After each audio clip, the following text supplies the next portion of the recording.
Hi everyone, this is our first ever Answer the Public webinar. Just wanted to say a massive thank you for tuning in today. We know that it's kind of very, very weird times at the moment, so a huge thank you for your support. We just wanted to let you know that we are broadcasting from all of our homes today because we're all currently working from home, so hopefully things will run smoothly, but please just do bear with us if there are any technical glitches. So what is this new webinar series all about? So this is going to be running monthly from now on. It will be Answer the Public and search listening. We'll be talking to all sorts of people from SEO and PR to creative and paid search.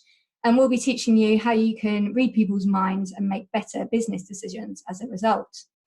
We won't be going through loads and loads of slides, but what we will be doing is giving you visual examples and showing you kind of through tools and tricks to help you get more from your search data. So who are we talking to today? Today I'm with Sophie Coley.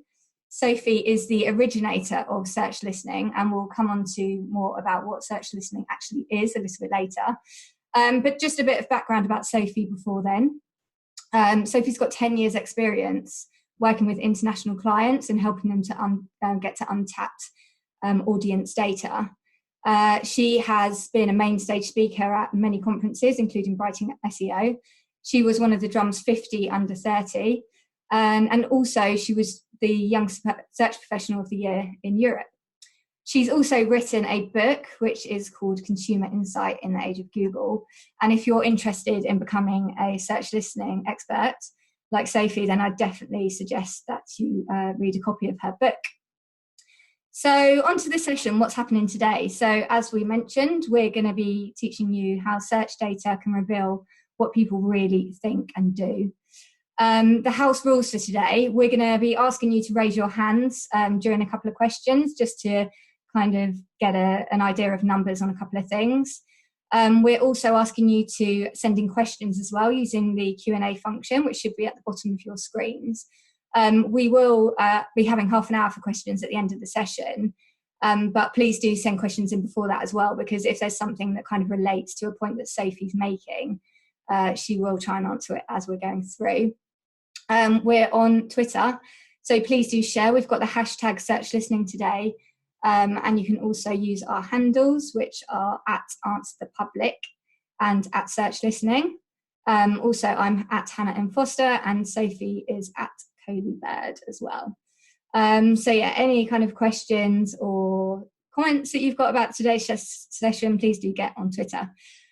We've got an offer at the end of the session today as well, so please do stick around for that. So it's over to you now, Sophie. Hello, thank you for joining us today. No worries, it's good to be here. Great. So perhaps we can start by, if you could give us an explanation of what search listening is and how it's come about. Yeah, absolutely. So I suppose the easiest way to start, and how I often start when I'm explaining search listening to people, is it's very similar to the thing that it sounds like, right? So I hope a lot of people here will be familiar with the idea of social listening. It's a huge industry. Of course, I think, you only have to search it and you can see all these different businesses that exist to help you do social listening, tools that help you do it, and, explanations of what it is. For me, it's really, really similar. If you think of social listening as sort of the tracking and analysis and taking consumer insight from how people behave on social media, search listening is exactly the same, but looking at search. I think one of the reasons that social listening is such a successful category industry, there's businesses that exist around it, there's teams within brands that it's sort of their sole purpose, is because social data is so rich, and it changes according to trends. It's often the first places that trends are spotted. It's where people have sort of communities. There's open conversations going on there that you can tap into and try and understand people. So for me, search listening presents a really, really similar opportunity in that search data. And when I say search data, and the data that I refer to throughout this is actually like the suggestions that Google starts suggesting when you start typing something in that kind of autocomplete field. It's exactly the same, right? It's live, it's trending, it keeps up to date with what's happening in the world. It's a reflection of people's deepest, like most candid thoughts, really. A thing I often ask people, and it's very true for myself, is that actually, you know, how many times have you typed something into Google that you haven't told your partner, your best friend, your doctor, someone else in your world who's very, very significant to you? But you know, the fact is that we're all very, very candid with Google, and for that reason, search data for me is super, super valuable. And yeah, I guess I've worked in search marketing for 10 years now, and I've become, having been exposed to search data that much, I've become really curious as to why social listening has become such a thing, and yet search is yet to catch up. So yeah, on a bit of a mission to do that now. And I should say also, before I worked in marketing, I trained as a journalist. So I think I've always had this kind of curiosity about me, or nosiness I like to call it as well, but just around how I'm fascinated by people and how they behave, and there's so much that you can learn from how people behave online. Seth Stevens-Davidowitz is he's a data journalist now. He's worked at Google and done some really, really cool stuff. I would encourage people to check out his book, Everybody Lies. But he talks about how search data is the most important data set ever collected on the human psyche. And for me, that really, really rings true. So if we can all learn to understand people better through how they're searching, and then you know, help them better through the businesses or the organizations that we represent, then that would be a really good thing. Perfect. All right. So it'd be great if you could talk a bit about how it can help people market and grow their business.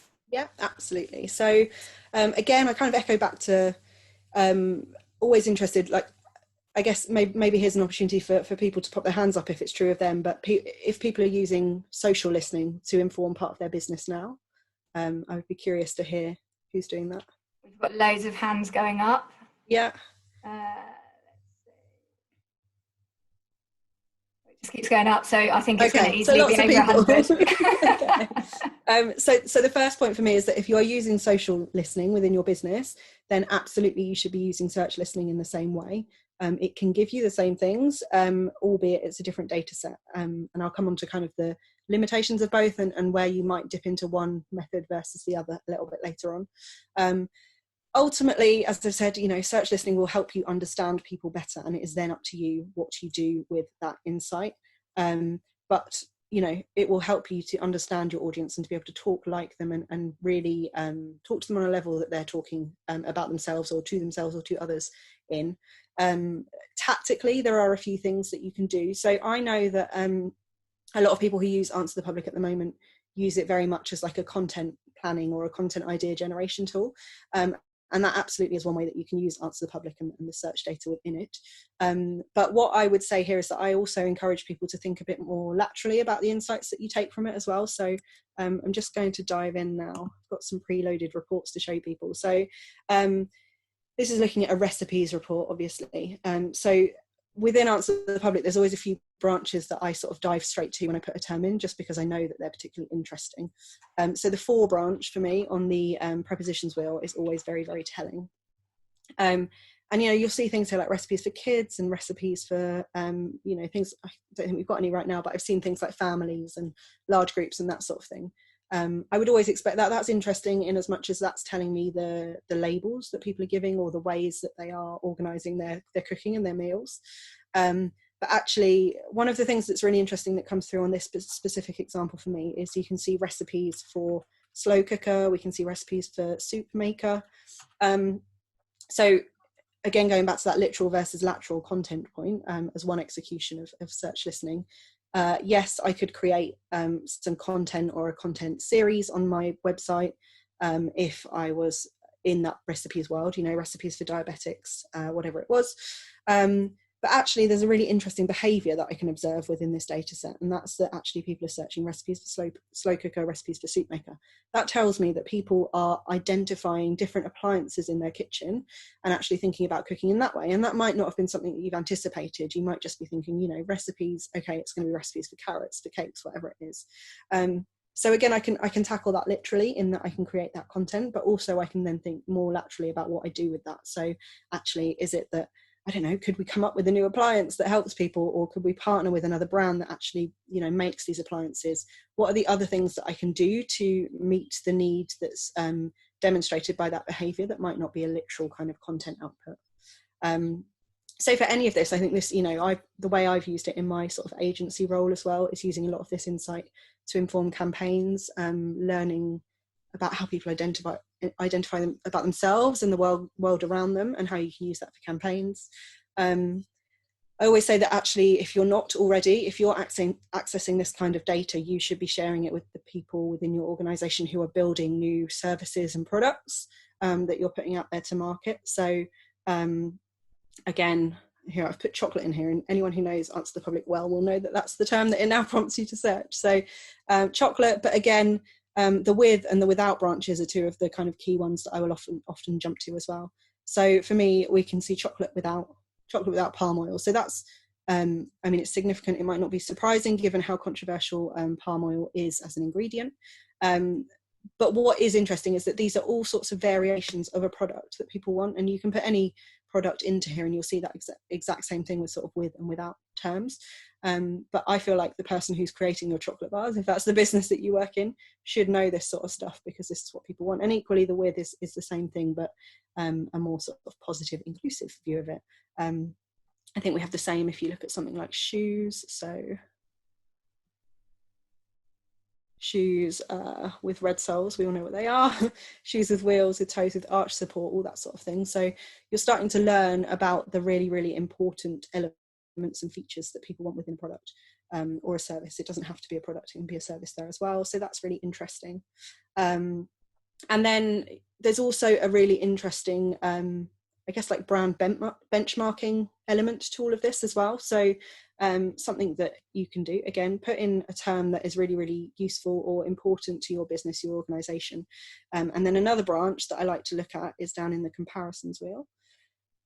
So we're looking at like. So this one's a slight sort of outlier in that I believe this is an actual brand called Shoes Like Pottery, but Shoes Like a Regular Choice like Doc Martens. So what this is for me is all of the brands that are featured here, although I would say caveat, one with an exact match name. So Shoes Like Pottery, they're there because we're looking at shoes and we're looking at like. But a regular choice, Doc Martens, Vans, Converse, Skechers. What this is telling me is that we've gone for something as super, super, super broad and generic as shoes. So what is the most sort of generic thing in your world?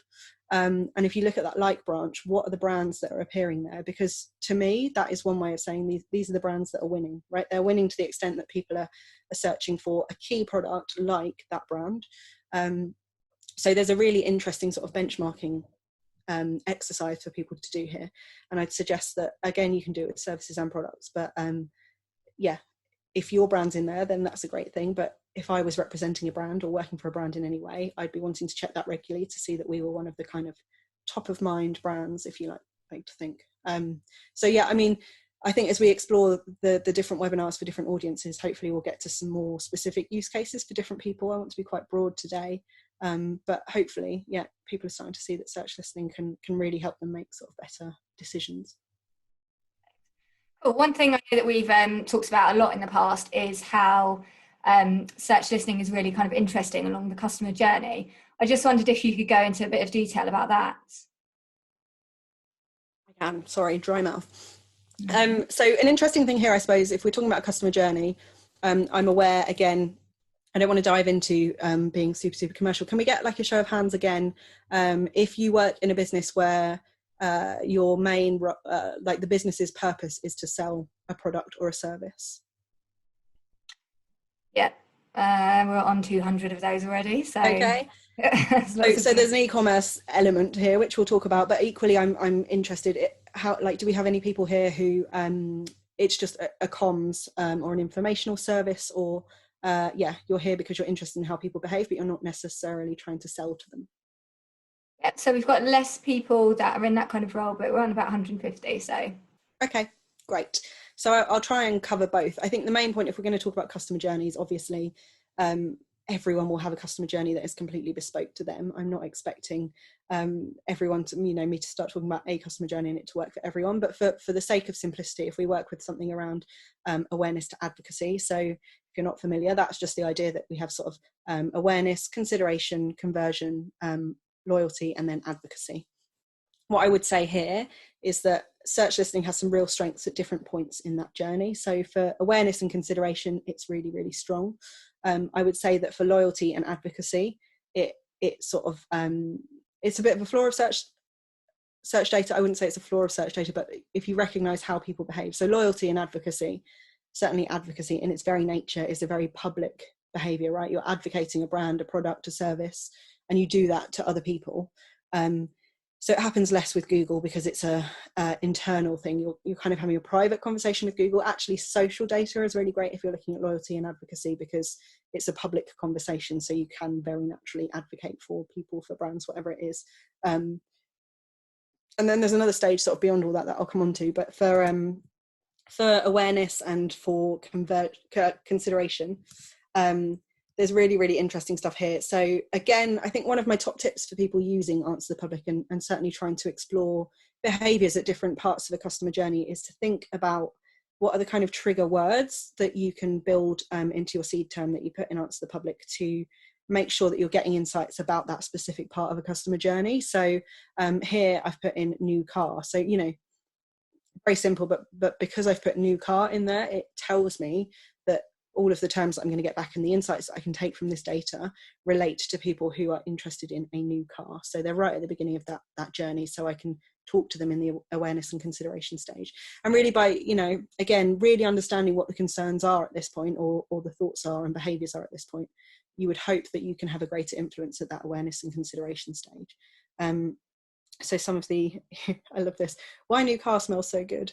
What new car should I buy? What, you know, here we start to see actually these are the different price bands that people are particularly sort of constricted by, or how they think.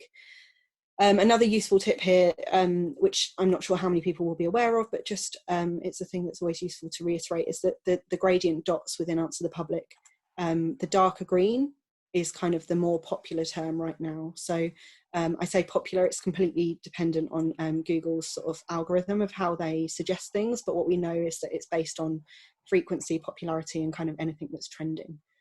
So, you know, if I'd have put a coronavirus type term into Answer the Public a year ago, I would expect to see very, very little coming through. But actually there would be lots and lots of suggestions now, because Google recognizes that that's how people are searching. So yeah, back to the customer journey point. So find the words basically that can help you understand people at different parts of the customer journey. But awareness and consideration, you can go so broad in exploring the topic and the world in which you operate. For me, that's where search listening is really, really, really strong and really good. One interesting thing, I know I said that actually for loyalty and advocacy, search can be less important, but there's a weird behavior that you see in search. So you would expect, and I would imagine most of the reports that you guys are running in Answer the Public, you see questions and, you know, all of the sort of conversational terms coming through. Conversational extends to, I've just put I love into Answer the Public on this example here, and what we see is things like I love Juicy Couture. So you see brands coming through. I can't see what other ones we have. Lots of them people and things, you know, I love Nutella. So as much as I've said, you know, people, it's a private conversation they're having with Google. They're not publicly advocating for a brand or publicly kind of displaying loyalty, but people do type things into Google. I think my hunch is that this is to find communities of people who have that same passion as them, because obviously Google ultimately takes you somewhere from that result. See, I love Nando's as well. So people do tell Google the brands that they love, and they will, you know, display some sort of loyalty and advocacy, but I wouldn't say if you're exploring that that's the number one place that you should look at. And then the last point, I guess, on a customer journey kind of view of all of this is thinking about beyond. So the customer journey I was talking through was awareness to advocacy, and thinking that it ends at advocacy. I'm very intrigued by this idea of kind of post conversion or post engagement search behavior. You know, your relationship as a brand or an organization with someone doesn't end just because they've bought the thing, or, you know, they've stopped talking to you. Actually they go on to own the thing, or to live with the experience that you've given them. And so another tip for that, I think, is just to make sure that you're, again, exploring in your search terms that you put into Answer the Public, phrases like words like my and possessive pronouns become really, really useful here. So we looked at new car a second ago, but here's an example of my car.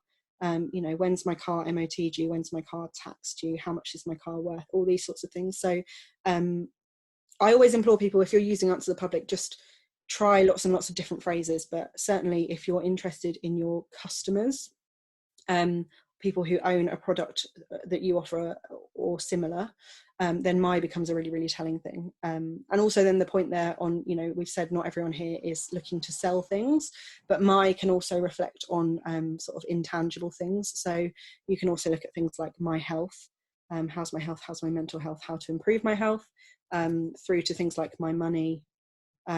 So yeah, think about all of the things that how someone can make a search sort of reflective about them and their possessions, I suppose, and then you can go all the way through the customer journey.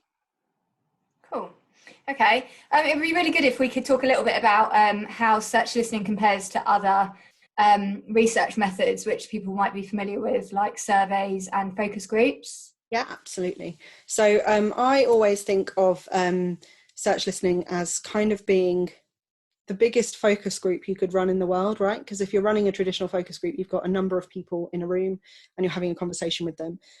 You don't disregard much in that focus group because there's only a handful of people in the room, right? You've sampled people. And actually, for me, if you think about the sample that you've got, if you're looking at Google data, it's absolutely huge. And it's super, super representative of the whole sort of population. Certainly in the countries where Google is the dominant search engine, you are getting over sort of 95% of the population typically using Google. So yeah, think of it as the world's biggest focus group, if you like. And you know, that's not to say I don't only use search listening. It's one of a number of tools that I use, but it certainly is a place that I start a lot of the time. If I again kind of make that jump between search listening and social listening, because I think it's a useful reference point for people a lot of the time. And again, I always say this, I do social listening and I recognise its value and it absolutely has it. But there's a really, really interesting difference if you think about how people behave within sort of social media versus how they might behave in search. So I'm going to come back to those stats in a second. This is really, really interesting for me. So here we are looking at cat owners. So cat owners identified by the fact that they're using the hashtag mycat on Instagram. And then in Google, they're actually searching my cat. It's such a different picture and this always fascinates me and you'll see it play out time and time again. So my cat on Instagram, very cute pictures of lovely fluffy cats. But in Google, it's my cat from hell. My cat stares at me. So worries and concerns and feelings, but very much more of a real world picture. And I think that's a really nice illustration of the point that I try and make with search listening. So don't disregard social listening, but recognise that it's often a rosier world, if you like, in social. Same for parents here. So newborn baby hashtag on Instagram, again, very, very cute pictures. Whereas in Google, newborn baby is constipated, wheezing, congested, sick, and you know, people are accessing Google every minute of every day, and for me this paints a quite sad picture of a parent who's obviously stressed out about a situation with their child, potentially in the middle of the night, and actually again it's kind of this lovely rosy picture versus sort of real world.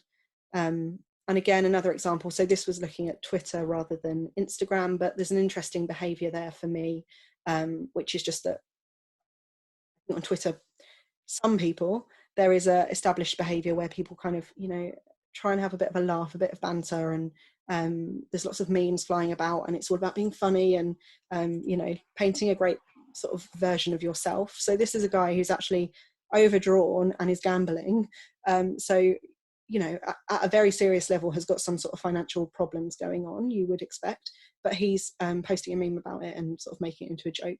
Equally, again, we look in Google at terms around my overdraft and you start to see, you know, someone who's searching why would a bank cancel my overdraft is probably quite stressed about that thing that's happened, and they're turning to Google rather than Twitter.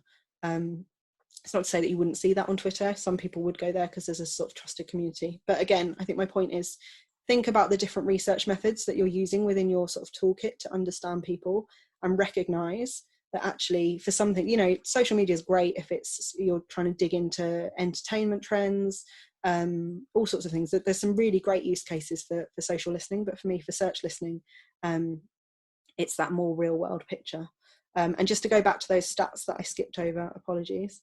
In terms of the sample that you're using, if you're working with search data and search listening, there's obviously over 3.5 billion Google searches a day, which translates to 1.2 trillion worldwide.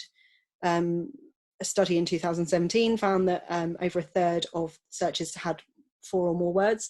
That's significant because it really is reflective of that idea of people having conversations with Google and asking it questions and sort of more meaningful things, if you like.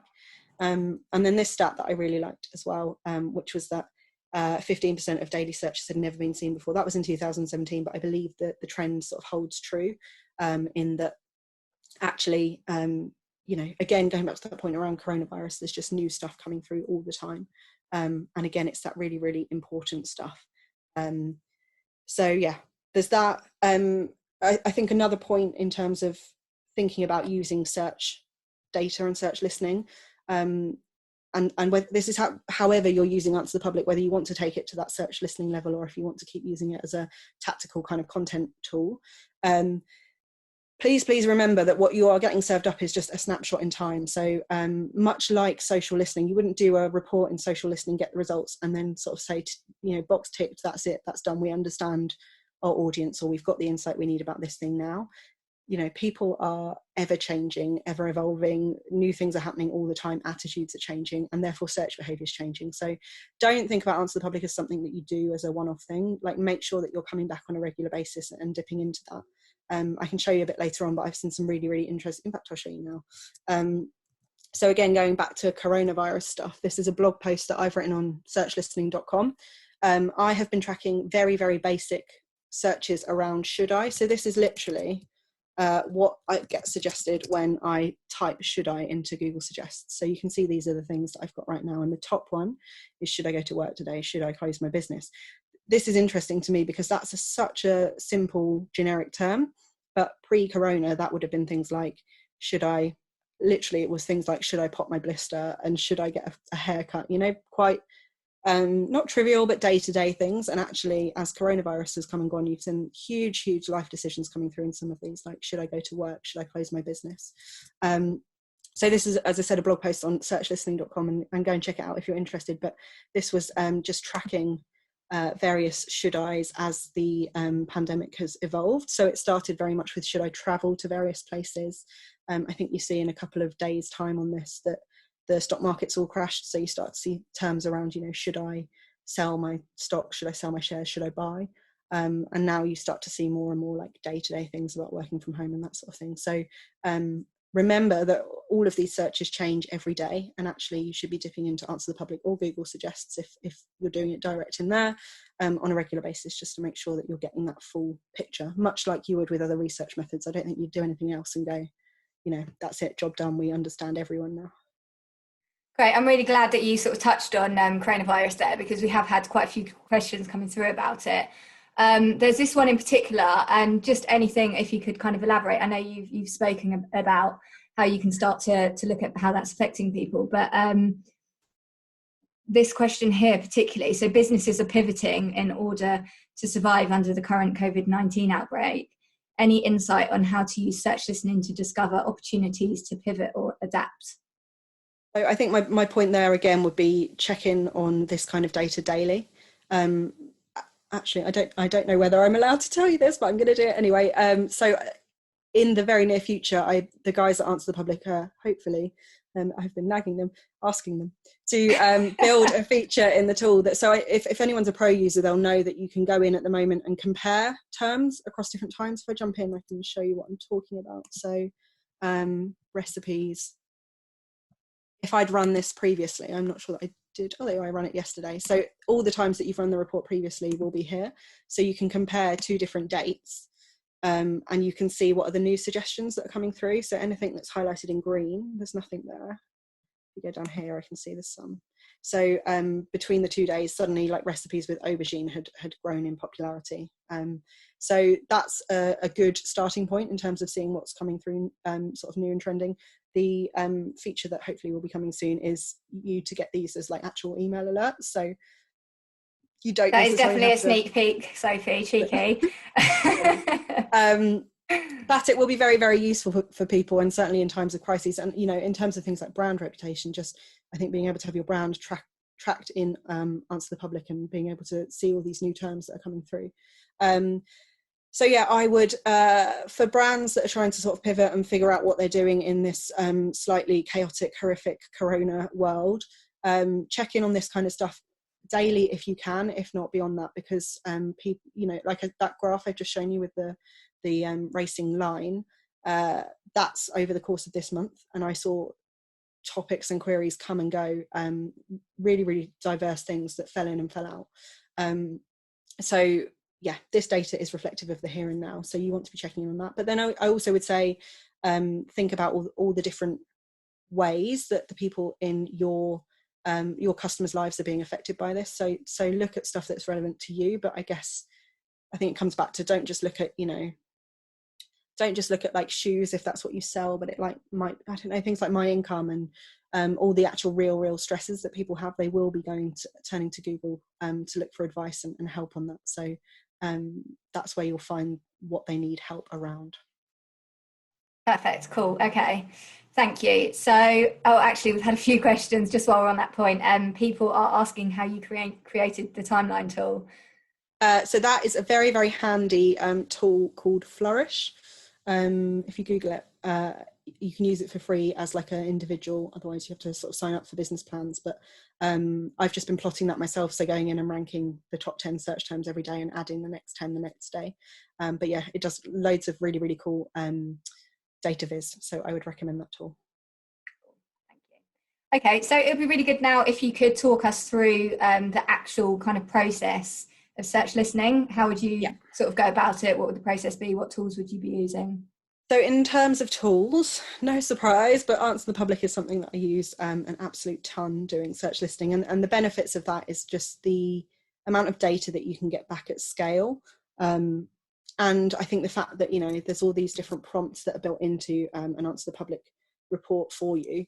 If I go back to my chocolate one, but like I said, there's always different sort of branches that I will naturally leap to, just to look out for specific things. So we talked about the withs and the withouts. The for, like I said, is always really interesting to understand specific audiences. So, you know, chocolate for vegans, chocolate for dogs, all those sorts of things coming through.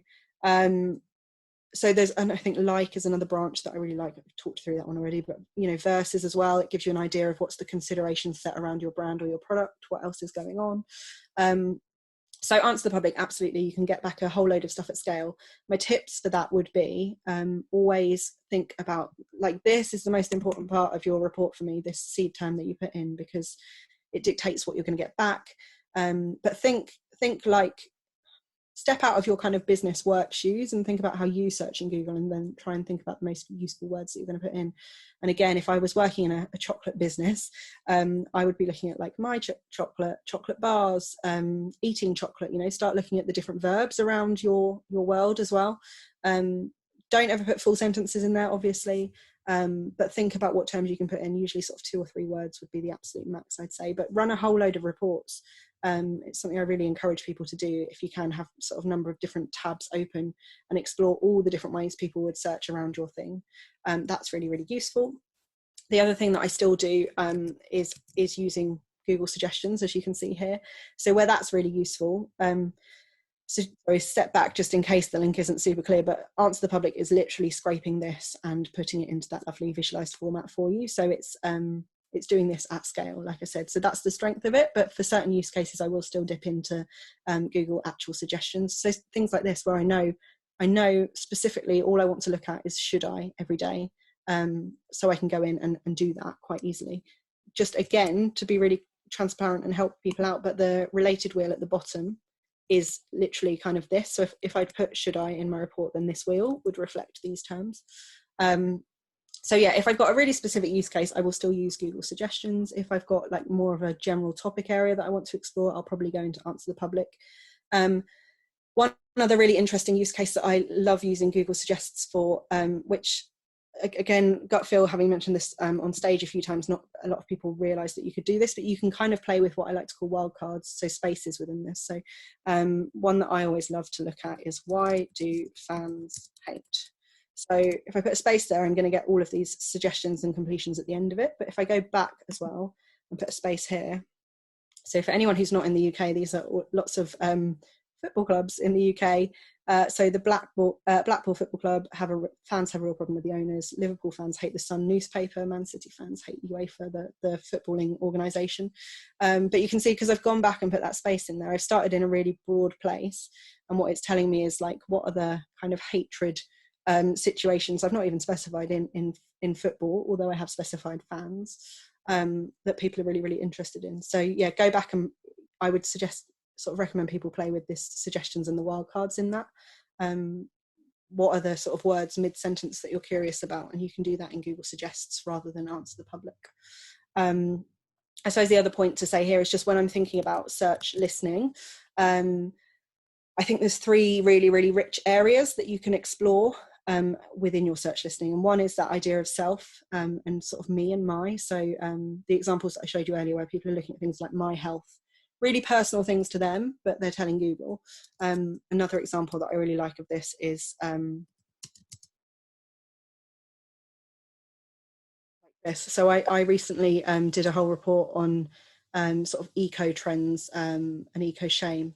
And this was a really, really interesting example of it coming through. So we're just looking at, am I a bad person for? But instantly here we're seeing what are all the things that people are concerned about being a bad person for, and like eating meat coming through second was quite interesting for me. So yeah, self identity, reflections of behavior on self, all that sort of thing is so interesting in Google, because people are so candid. And you know, you might not want to ask your best friend if you're a bad person for cheating, but you'll ask Google.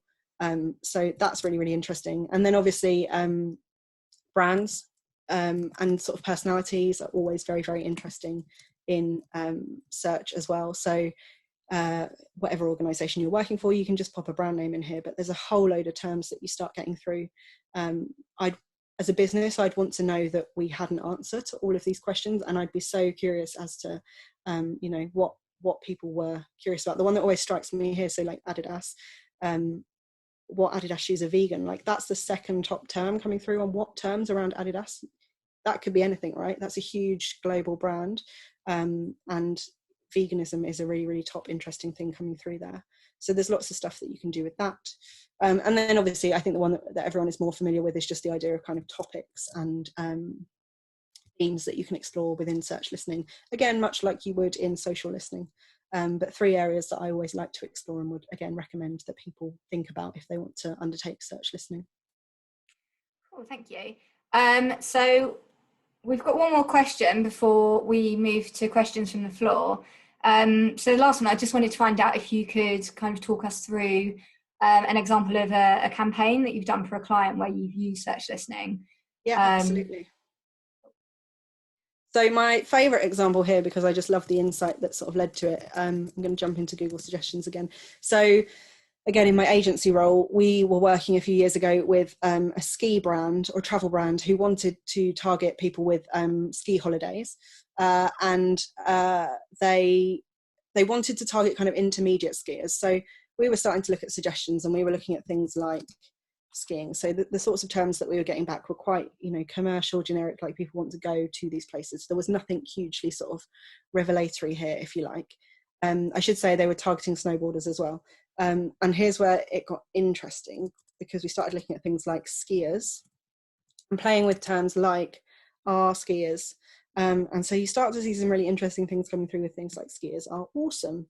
And if you do the same for snowboarders,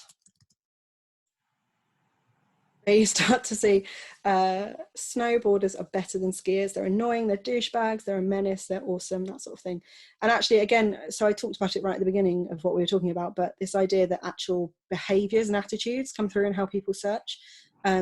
So this was really interesting, because it kind of made it so crystal clear to us that there's this big rivalry between skiers and snowboarders, and it's intense enough to see, you know, people are typing in statements like snowboarders are douchebags.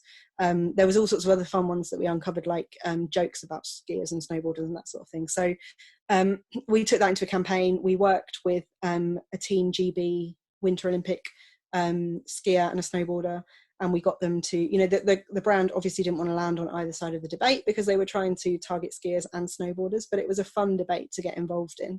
And so we sort of hosted some interactive debates where we had the skier and the snowboarder sort of arguing between them the better point, and we had a whole load of content to help and just to have a bit of fun with the debate, really.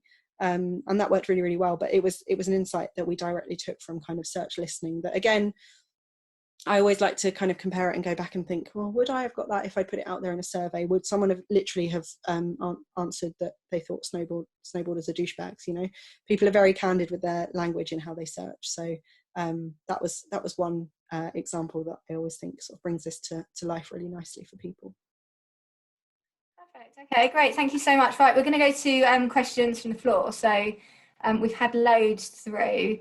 We'll get through as many as we can today. The first one I thought was quite interesting is, isn't search listening just keyword research? That's a very interesting question. I'd say no. I think keyword research is probably a term that anyone who works in or is around sort of SEO or search optimization of any sort, whether it's paid or natural, is quite familiar with. It's similar to it by all means, but I think search listening, it's its own sort of category. Like I said, I think it's much more closely tied to things like social listening, in as much as keyword research, as I understand it, is quite commercial, generic focused, looking at what terms it's worth optimizing a website for. This is about understanding people and the things that they tell Google. So no, I would say that search listening is kind of a research method and category in its own right, but it does definitely draw on keywords and sort of principles within that. Cool. So we've got a few people that are asking about incognito mode. So if you use Google Suggests, are the results tailored to my own search patterns if I'm not in incognito mode, or do they display the same results for everyone? Yeah, really good question. Yes, I would say if you are going to do going into Google Suggests rather than Answer the Public, then you do want to be in incognito mode, because it will bring up your suggestions. It does. I think it gives, in Google, it gives you the option to sort of delete the previous searches that you've made, so you can do that. But yeah, it's gonna sway it. So you want to go in incognito to get kind of really broad set of results that's not swayed by your behaviour. Okay, so how do you see voice changing search behaviour, voice search? I mean, it is changing it, in as much as it's happening more and more, definitely. I think if anything, it probably means that search listening becomes even more valuable for people, for business people, for marketers, because all that voice search is to me is that it's people having a conversation with a device or with a search engine, whatever it is. So we know already that Google, from sort of Google Home devices, it feeds those voice searches into its general searches, and we think that goes into, in fact we know, we've seen it, it goes into the suggestions that are coming through. So stuff that you get in an Answer the Public report, some of that will have been searches made by voice. But yeah, voice search will change search, if you like, in as much as people are getting more conversational, which only means that you can take more insight in terms of the conversations they're having. Okay, cool. So another question here, how does search with Google compare against YouTube? Is YouTube more like search listening? It's a really good question. I would say yes and no. I think my main point there is just go back to, how do people use YouTube? So I think people get to YouTube with a set idea of what it is that they're looking for within YouTube. And that might be, I mean, at the moment, it's certainly sort of workout videos, but it might be music videos. It might be how-tos. I know that's very, very popular on YouTube, that sort of thing. So it's still an absolute sort of worthy data source, and you can apply the same method in as much as, you know, YouTube starts predicting what it is that you're going to search for based on other videos that it knows is popular. So again, if you were an organisation that knew that you could provide how-to content for people who are trying to install a new bathroom, for example, then it would definitely be worth going into YouTube and having a look at those suggestions that come up when you search sort of how-to something bathroom. I know that, you know, a lot of the social listening tools also pull in YouTube data, so you could band it in that bucket if you like, but I think there's kind of maybe it's a sort of link between the two. Great, thank you. Okay, there's quite an interesting one here in terms of kind of presenting the insights that you're getting from search listening and Answer the Public as well. So someone's saying, is there a good way to catalogue all of these terms and insights to share with your marketing team? Do you keep a spreadsheet, or do you do something fancier to compile them? So I think this one really comes down to thinking about the people that you're going to present to. So I think the question said with a marketing team, a lot of, more data savvy people will like spreadsheets. So yeah, absolutely. I guess if the person you want to use the data is happy with spreadsheets, then do that. My personal preference, and I think it comes back to, I was a journalist originally, and I'm certainly a words person more than a numbers person. Excel stresses me out. I use mind mapping software, so any mind mapping tool that you like. But one of my sort of best ways of working with Answer the Public is, like I said, to have 5 or 6 different tabs open all around a similar theme, but slightly different variations of the seed term that I've put into them, and to look through them and start looking at the different patterns that I'm seeing and behaviours and themes that are emerging from all of the searches, and then I plot them into a separate sort of mind map on a different program. So I'm almost building, I guess, kind of like my own custom Answer the Public wheel around my theme, and then building out different nodes that relate to the different themes that I've seen, and then copying the different search terms that really illustrate that in. So that's something that I've done before. Those have been really cool. You can get huge with them, and I've printed them out in sort of A1 paper and taken them to clients and have them sort of stuck them on the wall and then add to them with all sorts of things that they know as well, which is really cool. So yeah, that's one really good way to do it. Okay, so someone's saying here, while looking for key phrases, I've always wondered if Google autocomplete is actually presenting words, phrases, etc. that people are actually searching for, or are they just giving me words that start with the next letter, because some of them don't actually make sense? Yeah, absolutely recognise that, and there's quite often sort of weird stuff that you'll see coming through. Some of it doesn't make sense, but there's a blog post that I can tweet, or we can send out after this, that Google talks a little bit about the algorithm that they use to generate those suggestions. Google has the biggest sort of eye on everything that we're searching for, and its ultimate goal is to be super, super helpful and get people to the information that they're looking for more quickly. It does that by understanding what everyone is searching for. So yes, it is the suggestions, but there are weird things that come through, and I very much accept that. But largely it is observations based on what other people are searching for. Right. Okay, there's an interesting one here about your journalism background. So someone's asking, since you worked in journalism, do you have any usage for Answer the Public in a journalism sense? Yeah, absolutely. So I think the coronavirus stuff that I showed you with the racing charts, I think in terms of literal articles that journalists could be writing, I know people have done it. So I think the Guardian, I don't know whether they still do, but previously did a series where they would take a top sort of searched for question. I think a lot of more of the sort of red top tabloids are doing more and more. It's an easy content piece to write if you've got a gap in a content calendar, or you suddenly need to come up with something quick. I think I've seen Sky Sports do it with different, in fact they did do it in a really fun way with different football managers, and they'd get them to answer the top searched questions around them actually to their face. So things that you can have real fun with, like, is it true that so and so does whatever? So you can use it in that literal way, I guess, in terms of taking questions and putting them to people, or forming articles that actually answer them. Obviously they're good because the SEO people within a media organization like it if you're using that sort of stuff, but also I think in terms of planning, so like I said, that coronavirus stuff that I've been tracking, it literally, it's a bit chicken and egg, because I think when we saw all of the searches come in around stock markets, buying and selling, that sort of thing, coming and going, then it would be, as a journalist, I would be thinking, right, that's what I need to be creating my content on at the moment. But equally, people are searching because it's a breaking news story. So, it's not always the place that you're going to get a breaking story from, but certainly if there's a big thing going on around things like coronavirus right now, you will be able to understand the true concerns of the people that you should be writing about as a journalist if you're using search listening. Thank you. Okay, so there's a question here, and actually quite a few people asked me this by email before the session. So can search analysis capability extend to other search engines? So people have mentioned like DuckDuckGo and Bing, things like that. Absolutely. So Answer the Public uses Google data because there's the API there, but I had a little look earlier actually, and DuckDuckGo does those suggestions as well, and I think Bing does as well. So you can apply exactly the same method. if you know that your audience prefers DuckDuckGo or you're particularly interested in those guys. Ecosia is another one, obviously, potentially people who are a bit more eco-conscious, and that would be an interesting one to explore. But yes, you can look at suggestions in the same way. Right, okay, so there's an Answer to the Public specific one here. So what would you consider the key takeaway when your keywords return very few kind of branches of insight?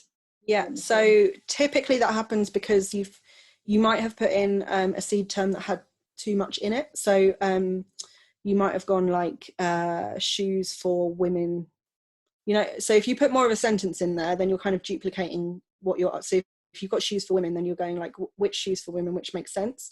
But I think if we have the which branch, you then are asking it to figure out what terms you get for like which shoes for women. So I would think about shortening your seeds that you put in there. The other thing might be just that actually there isn't loads about it being searched. You can double check that by jumping into Google suggestions yourself and starting to see what suggestions come through, because sometimes when you start typing something in Google, if it's something quite niche, you will only get a couple of terms coming through. Okay, so we've got a few people asking about how the questions are generated in Answer the Public, and if it's scraped from kind of auto-suggest. It's scraped from the auto suggestions. Yeah, I can see that question. It's not from People Also Ask. There are other tools that can do that. I do think it's a really interesting data source. But yes, Answer the Public is from auto suggest. Perfect. Cool. Okay, so do you use Answer the Public both at a strategic level and also when writing a specific article? Yeah, absolutely. So another good example, I suppose, of a strategic level is, again, in my agency life, if you like. I've worked with a client quite recently where we built a whole sort of digital strategy for them based on 4 specific audiences that we'd identified. They're a gym brand, actually, a chain of gyms. And we used search listening to really, really uncover sort of the fears and attitudes, I suppose, not just fears, that people had around both exercise quite broadly and then specifically going to the gym. And from looking at all those searches, and you know, there was really, really interesting, again, candid is the word that I really use for search listening, but people telling Google things like, you know, I'm scared to go to the gym, and actually going on to list what those fears were. We were able to create 4 sort of distinct audiences or personas that we've built our whole strategy around. So yes, absolutely, write an article because you've seen a term in Answer the Public, but I think that's the more powerful use of it, is at that strategic level. Okay, so I think there's quite a few B2B people that are tuned in today. So they're asking if this, if it works for B2B as well, because I think we've kind of focused on consumer, but yeah, if you could let them know how you would use search listening for B2B. I think again, go back to like, what is the data source that we're looking at? You know, people use Google in a work mode and they use Google in a personal mode. So absolutely, I guess the point there is if you're using it in sort of B2B mode, then anticipate like the businesses and the people within the businesses that you're trying to target. How might they search around the thing that you're looking at, and what might their concerns be? Obviously, it would be in a workplace capacity, but things like, you know, my contractors, my building, my staff, my insurance, whatever it is, there will be things that are personal to them, and they will be searching around that as well. Great. It's probably actually worth mentioning now, for anyone that's asking that question, we are going to be doing some versions of this webinar that are sector specific. So yeah, we'll kind of be in touch if that is something that's of interest to you guys. So there is a question here: do you often use Answer the Public in conjunction with other SEO tools like SEMrush or Ahrefs? And do questions in those tools line up with what's in Answer the Public? So I don't particularly for search listening, in all honesty. For the search listening that I do and the method, I suppose, that I've developed within that, Answer the Public and Google's actual suggestions are enough for me. You know, search listening has evolved from, I work in a search and digital agency, so I'm aware of those tools and I use them, and my colleagues use them certainly more than I do. But I don't think, I think a lot of traditional SEO tools are really focused on sort of traditionally important SEO keywords, and what I'm really interested in is the the stuff that uncovers rich and interesting sort of behaviours and attitudes, which aren't typically the super high volume search terms. So a lot of, I guess, the traditional search industry might disregard them as being of low value or importance. But for me, anything that tells you more about someone you're trying to talk to is super, super powerful. Cool. Okay, so we've got a few questions on search volumes and whether they're still important or not. So the search volume question with search listening is always prevalent. It gets asked a lot. The point here is that, so that the really interesting terms that you get out of tools like Answer the Public and from Google's auto suggestions, if you work in search, or if you don't, you will know the way that people get keyword volumes is typically, like, Google is the gatekeeper to that information. Google knows how many people are searching for any given keyword at any given time. But the only tool that Google has ever built to tell people what those volumes are is actually a tool that is aimed at sort of paid marketing professionals. So it will tell you to, you can research to your heart's content around how many people search for really commercial terms like, foundation or shoes or vacations or whatever it is, but people are committing to buy something, and Google offers advertising space on those terms. So it tells you how many people are searching for them so that it can facilitate its kind of auction strategy around that. For the longer tail, more interesting, rich search listening type terms, they're not so obviously commercially important, although I would argue they have a huge amount of commercial potential. And so for that reason, Google's actually never been very transparent with it. So if anyone here, I know certainly before it became paid for, it was very, very popular for people to use Keywords Everywhere as a plugin with Answer the Public. I've looked at lots of like video tutorials on YouTube around using Answer the Public, and people go into that point around using Keywords Everywhere. And then they run the report, and half the report says that there's 0 searches or 10 searches a month, or something really, really low volume.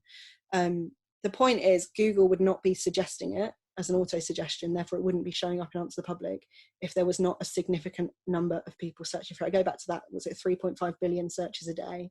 To make a dent in that huge data set, it's got to be an important search term. So keyword volumes are super misleading, actually, in a search listening sense. I absolutely accept that in the traditional SEO world, you want to focus on keyword volumes, but I would really suggest that you switch your thinking for search listening. And I go back to that point as well, that if you think of doing search listening as like having access to the world's biggest focus group, you don't disregard stuff necessarily that you hear in a focus group because there weren't enough people saying it. The point is that it's really interesting observations that you can learn. Great. Okay, we've got time for a couple more questions. So there's one here. What do you think of Google Trends, and can you suggest any other tools? Love Google Trends. In lieu of volumes, which people get really fixated on, search volumes, it can be an interesting way to explore what's coming and going. But more interestingly, if we dive in,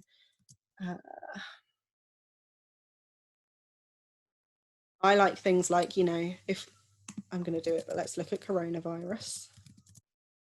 What becomes really useful for me with Google Trends, yes, you get the graph up here, which is nice in as much as you can compare different terms against each other, but obviously it gives you this kind of related queries. So it's never going to give you anything super, super rich and interesting around attitudes and that sort of thing, but what it does tell you is how people are searching around a topic. So this might be an interesting place to explore additional seeds. If you're struggling with what sort of terms to figure out to put into Answer the Public, you might put it into Google Trends and have a look at some of these related and rising queries, and then you can plug those back into Answer the Public.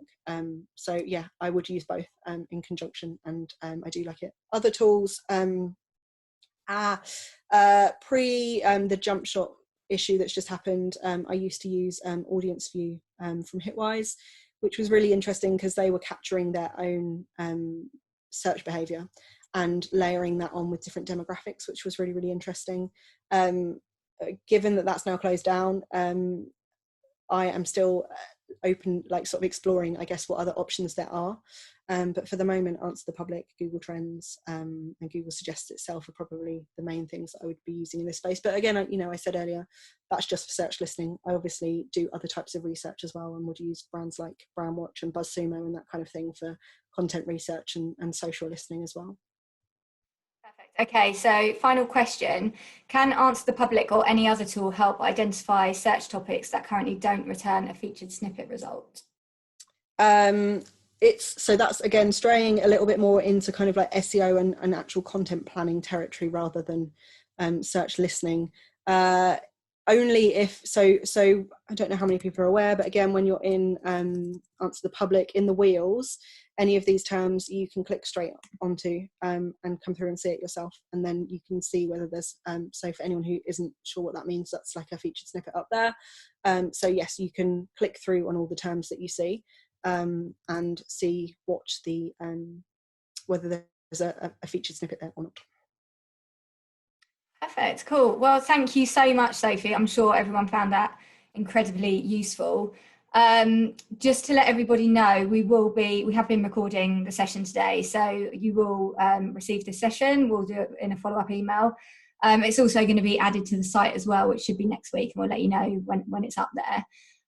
We did mention a cheeky offer earlier. Do you want to talk about what that one is? So yeah, absolutely. So skip through these and I will give the offer to people. So Hannah mentioned at the start, but I guess right at the start of when we were figuring out what search listing was and what people could do with it, sort of taking my learnings from doing it, I wrote a book, ebook called Consumer Insight in the Age of Google. So that's for sale on searchlistening.com. The page is listed up there.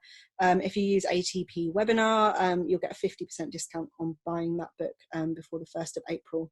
So that goes into lots and lots of different use cases around how you might do search listening and the different benefits you get. It also really goes into a lot more detail on that. Someone asked the question earlier about how I kind of capture and present the sorts of insights that I take from search listening.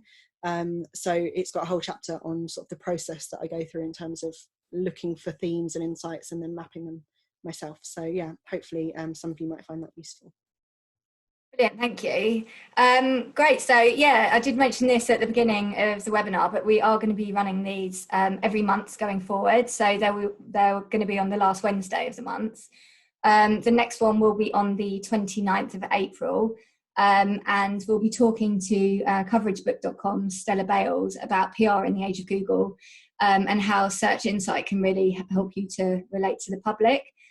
Sophie is going to be on that webinar as well, and she'll become kind of a regular face on these going forwards as well. So yeah, it would be great if you guys could sign up for that one. The registration will be in the email that we send after the webinar today too. And yeah, finally, we would just love to hear any feedback. As we mentioned, this is our very first webinar. So any thoughts that you've got, please do send them to me. My email address is hannah@answerthepublic.com. You can also get in touch with us on Twitter as well. So yeah, that's it. Sorry, we've just seen Support have just sent a note to say shout out to our Australian attendees. So if it's 3 a.m. out there and you have tuned into this, then a massive thank you to you. They deserve a massive big up for that. So yeah, thank you so much for tuning in. Cool. I think that's all we've got time for today. So yeah, we'll catch up again next month. Thanks, guys. Thanks, Sophie. No worries. Bye-bye. Cheers. Bye.